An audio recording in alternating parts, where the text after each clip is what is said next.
뉴욕 증시는 고용 지표 괜찮았다 이런 소식들도 있었고요. 실적 발표도 있었고 여러 가지가 지금 혼조세로 유럽 시장과 미국 시장에 산재해 있는 가운데 우리 시장도 지금 지수 방향은 상당히 어려운 상황입니다. 키워드로 우리 시장 분석 먼저 해보겠습니다. 신한금융투자 마포지점 양선웅 부장 스튜디오 모셨습니다. 어서 오십시오.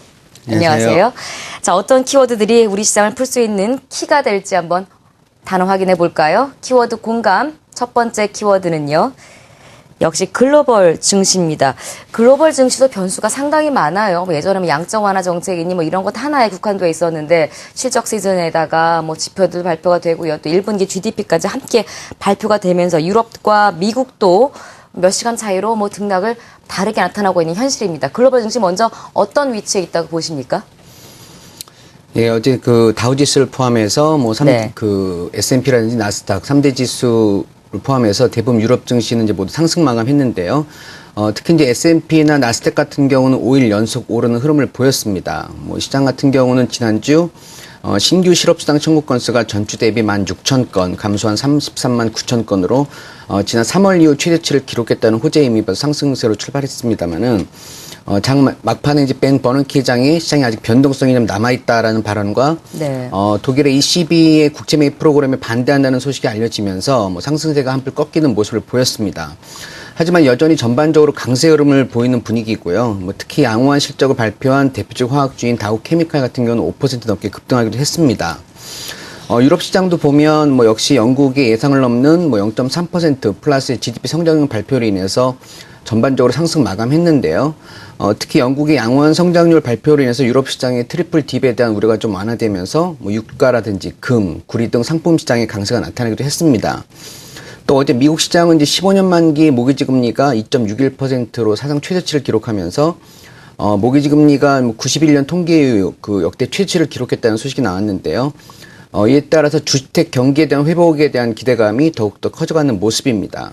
이처럼 이제 모기지 금리가 하락하게 되면은 기존 모기지 대출자들은 더 낮은 금리로 갈아타게 되면서 소비 여력이 생기게 되는데요. 이런 움직임은 향후 소비 경기의 회복으로 이어져서 미국 증시 안정력 상승세에 도움이 될 것으로 보여집니다. 일단은 크게 글로벌 증시를 들여다봤을 때 물론 안 좋은 소식들이 여전히 산재해 있습니다만 벤 버넌키 의장의 발언도 단기적으로는 실망이지만 크게는 양적 완화 조치가 더 이어질 것이다라는 긍정적인 해석도 함께 시장에 나오고 있더라고요. 영국도 예상치보다는 좋은 1분기 GDP를 발표를 했고요. 역시 미국의 주택시장 회복 문제도 조금의 소비 여력이 오히려 또 추가로 생기는 크게는 그러면 훈풍이 조금 우리 증시에도 불어올 것 같은 조짐이 보이는데요. 현재 우리 코스피 지수는 어느 선에 있는지 두 번째 키워드 한번 확인해 보겠습니다. 키워드 공감, 두 번째 키워드 코스피 20일 이평선입니다. 20일 이평선을 회복을 하면서 다시금 코스피 시장에 대한 기대감도 들고요. 또 대형주들 오늘은 삼성전자의 실적 발표도 있었습니다만 현대차도 어제 예상보다는 혹은 지금까지 주가에서 우려됐던 것보다는 괜찮았다라는 반응입니다. 대형주들에 대한 관심도 뜨거워지고 있는 다시 좀 달아오를 것 같은 분위기인데요. 어떻게 보세요? 이번 주 들어서 서서히 좀 변화의 조짐이 나타나고 있습니다. 일본이라든지 미국, 선진국 증시도 아시다시피 잘 나가고 있는데 우리는 좀 답답하게 그동안 움직였는데요. 코스피 지수가 이제 지난 4월 2일 날 21선을 하향 이탈한 이후에 17거래일 만에 장대 양봉으로 21선을 다시 회복하면서 추가적인 상승에 대한 기대감을 키우고 있는 모습을 보이고 있습니다. 오늘은 이제 0.2% 정도 지금 하는 모습을 보이고 있는데요. 그동안 이제 하락세를 주도했던 건설이나 기계, 철강이라든지 조선, 운송화학 등 소위 말하는 경기 민감 자본주의 업종들이 모처럼 반등세를 보이면서 어저께 지수 상승을 이끌었는데요.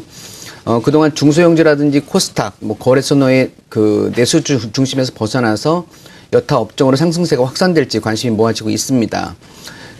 상승세 확산의 배경을 살펴보면 첫 번째로는 앞서 말씀드린 것처럼 국제 유가라든지 금이라든지 구리 같은 상품 시장의 반등세가 나타나면서 글로벌 경기 회복세 둔화에 대한 우려감이 지나친 것이 아니냐 하는 그런 분위기가 있었고요. 두 번째로는 최근에 독일이라든지 스페인 등의 일부 부진한 경제 지표를 오히려 ECB에서 금리 인하 같은 추가적인 긴축 완화의 신호를 인식하게 되면서 유럽 시장이 안정을 보이냐 글로벌 자산이 위험 선호 쪽으로 좀 움직이고 있다는 점을 들 수 있겠습니다. 마지막으로 이제 대내적인 요인으로는 여전히 부족하다고 느끼지만 그래도 생각보다 양호하게 나온 0.9%의 GDP 성장률로 인해서 투자 시장이 좀 안정이 되었고요. 뭐 아직까지도 순매수로의 추세전은 아니지만 뭐 최근 외국인들의 매도세가 좀 상당 부분 줄어들고 있는 거에서 그런 수급적 요인을 들 수 있겠습니다. 사실 이러한 내용보다도 가장 중요한 것은 그 빠져도 좀 너무 빠졌다는 게 그 가장 네네. 중요한 원인이라고 볼 수 있겠는데요. 그 다만 이제 가격 메리트에 의한 반등은 뭐 제한적일 수밖에 없다는 것을 인정하면서도 코스피 대형주의 가격 메리트가 공감대를 얻고 있는 만큼 뭐 단기적으로 오늘 소폭의 좀 눌림목을 보이고 있지만은 상승세가 조금 더 이어지지 않을까 하는 생각입니다. 예, 장bun간의 상승 여전히 두 번째 키워드에서도 결론적으로는 다소 좀 긍정적인 해석이 나오고 있습니다. 마지막 키워드에서는 어떤 해석이 나올지요? 키워드 공감 마지막 키워드부터 확인하겠습니다. 실적입니다. 바야흐로 실적 시즌입니다. 실적에 대한 모멘텀은 어떻게 보십니까? 최근에 이제 삼성전자 어닝 서프라이즈를 계기로 해서 뭐 예. 계속 실적이 발표되고 있는데요. 뭐 어제도 현대차를 비롯해서 포스코 등 주요 기업들의 실적 발표가 이어졌습니다. 사실 이제 지난번 GS건설의 어닝 쇼크 이후에 뭐 자라보고 놀란 것은 뭐 소뚜껑 보고 놀란다고. 예. 사실 요즘에는 이제 주변의 모든 종목들이 다 소뚜껑처럼 보였는데요. 최근에 이제 흐름을 좀 살펴보면 뭐 워낙 눈높이가 낮아져서 그랬는지 어닝 쇼크가 뭐 외지간한 어닝 쇼크가 아니라면 어제 현대차에서 보듯이 오히려 실적 발표 이후 급반등세가 나타나는 분위기입니다. 그만큼 이미 주가가 많이 빠졌고 기대치가 낮아졌다는 뜻으로 해석이 되는 부분인데요. 그런 측면에서 본다면 실적 발표에 대한 리스크는 이제 상당 부분 해소가 된 게 아닌가 그런 생각입니다. 네.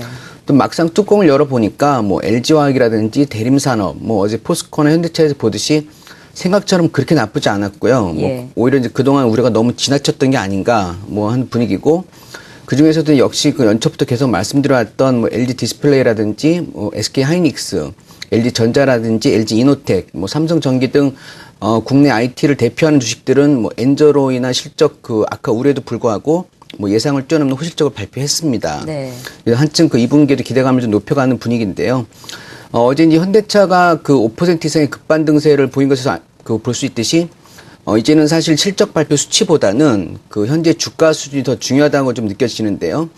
오늘 뭐 삼성전자의 예를 통해서도 알 수 있듯이 이제 실적이 아무리 좋아도 현재 주가 위치가 상당히 고점 부근이라면은 예. 최근에 IT 주식처럼 차익 시전에서 좀 한 템포 쉬어가는 분위기가 나오고 있고요. 네.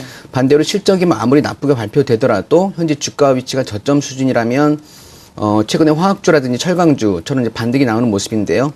이런 패턴을 좀 염두에 두시고선 매매에 임하신다면은 앞으로 실적이 발표되는 기업에 대한 투자 전략을 수립하시는 데 있어서 도움이 될 듯 싶습니다.